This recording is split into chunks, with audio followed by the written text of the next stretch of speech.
Today I'm going to take some of the best content optimization tools and put them head to head so you can see for yourself how each one fares. And why would we want to use one of these tools in the first place? Well, you probably already know that SEO traffic is very important for the growth of your business. So what these tools do is they take the guesswork out of optimization. So they will analyze your keywords, they'll see what your competition are doing, and then they will find the patterns that indicate why your competition is performing so well in the search engines. Then, as you write your content, it will highlight the areas that you should be focusing on. So it will tell you what keywords to put in and the frequency of the keywords. So by following their suggestions, your content has a better chance of ranking for your chosen keywords. So today I'm going to look at 4 of the best content optimization tools and then let you make up your own mind about which one is best. I'll tell you what I think too, but I don't want to influence your decision. So we're going to start with Clearscope, we're going to look at Dashword, we're going to look at Phrase, and we're going to look at word metrics. So let's start with Clearscope. It is the most expensive one on the list. It starts at $170 a month, and I know that that can seem very expensive, but if we break it down into how many pieces of content you can optimize for that, then it works out, it's not too bad, I guess. But I do think it has to be pretty special to warrant that kind of money. So let's move on to the next one. This is Dashword, and it starts at a more reasonable $29 a month, but you only get 5 reports, 5 pieces of content optimized for that. Let's move on to one of the most popular ones.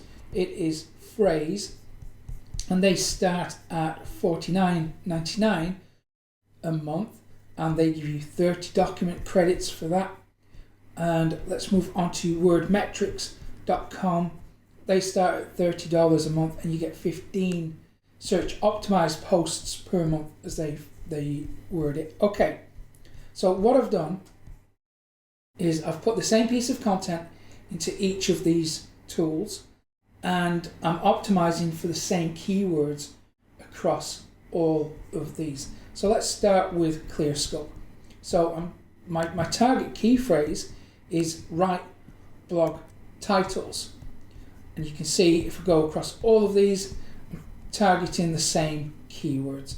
So what we've got here in Clearscope is a content grade. So it's already graded my content before I've optimized it as a C-. It's not a bad start really. It's got a word count here and then a readability level. So it's saying 8th to 9th grade readability.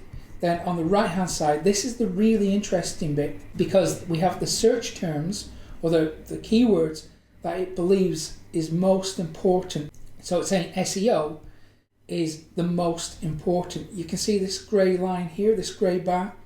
Well, if we scroll down, you can see it decreasing. So that tells us that the further down we go, the less important these keywords are. So this is suggesting that SEO should really be in this piece of content, which it's not. Next is social media. Then interestingly, blog titles is 3rd on the list, followed by search engines and bloggers. So what we're really going to look at today is how the others perform against Clearscope, because this is like the big name in content optimization, and it's got the price tag to match. Okay, so let's go take a look at what Dashword has suggested. So here it's suggesting that search engines is the most important phrase to use, followed by good title, blog post, catchy title. If we compare that to Clearscope, it's a little bit different. So the order of the importance is different on both of these. Let's see how things fare in word metrics. So here on the left hand side, it's ordering the priority to be blog title, blog post, search engine, search results. You can see that SEO really isn't included high up in their priority. Let's see what phrase says. So the top topics here should be title, headlines, keyword, reader, content. So we're getting fairly different set of results on each of them. Now we can play around with things a little bit. So in phrase we can change to topic clusters, we can go to just titles or headers, but I want long tail. You can see that compared to Clearscope, it's still fairly different, even if we're looking at the long tail keywords here. Also, each of these score the content, so they give it a different grade. So in Clearscope we've got a C-, which is a good start, I guess.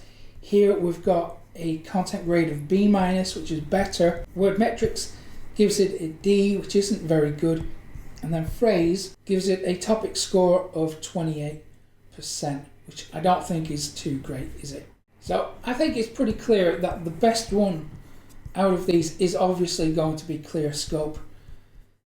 But they do have that expensive price tag. I don't know about you, but the thought of spending almost $200 a month on yet another tool when we also have to pay for a whole heap of other monthly outgoings and software and stuff to make the websites produce decent revenue. It's not a great feeling, to be honest, but the way I see it is if Clearscope can help me to push up, even like 20% traffic, what that means in terms of revenue is it's absolutely well worth the investment. But there is this element of risk, just like with all aspects of entrepreneurship and blogging and building an internet or any type of business, not just an internet business. We have this element of risk. But if we were looking for the next best alternative, well, this is a really tough call because we have Dashword and then Wordmetrics and Phrase, and they all work in different ways and they produce different results. I think if I was going to choose one of these tools, it has to be Clearscope. Unless I'm not affiliated with Clearscope, I'm just really impressed with what it's done. With all things considered, do you know what? I really like Phrase because check this out. With Phrase, it shows me exactly what the competition are doing. So it gives me the outline of how my competition are structuring their articles. It also shows me questions that are being asked. I can see related content. But check this out, I can also see what people are asking not only in the search engines, but I can also see what people are asking on Quora and on Reddit, and you can see it's pulling back some data for me at the moment. So there, people also ask. So that's going to be directly from Google, I would imagine, but we've also got Quora, it's going to pull that back there, and then Reddit. So this gives us an idea of who is going to consume the content that we create, so we know that there's an audience really into that content, or at least waiting to receive the type of content that we create. So I think I would structure these in following order. So Clearscope, I've said it right this time. There's a company called ClearScore which advertise all over the UK, so I get confused. But Clearscope as number one, then Phrase, then Dashword, and then finally Wordmetrics. I think that's how I would order each of these. But you tell me what you think. Let me know in the comments. Do you agree with that? Do you disagree? Why do you agree? Why do you disagree? Let's start a dialogue about this. And then hopefully by bouncing things around, having a real discussion, everyone else is going to benefit from that too. So I hope you found this useful. If you have, give it a thumbs up below. Subscribe to the channel too. And I will see you again very soon, hopefully. Take care.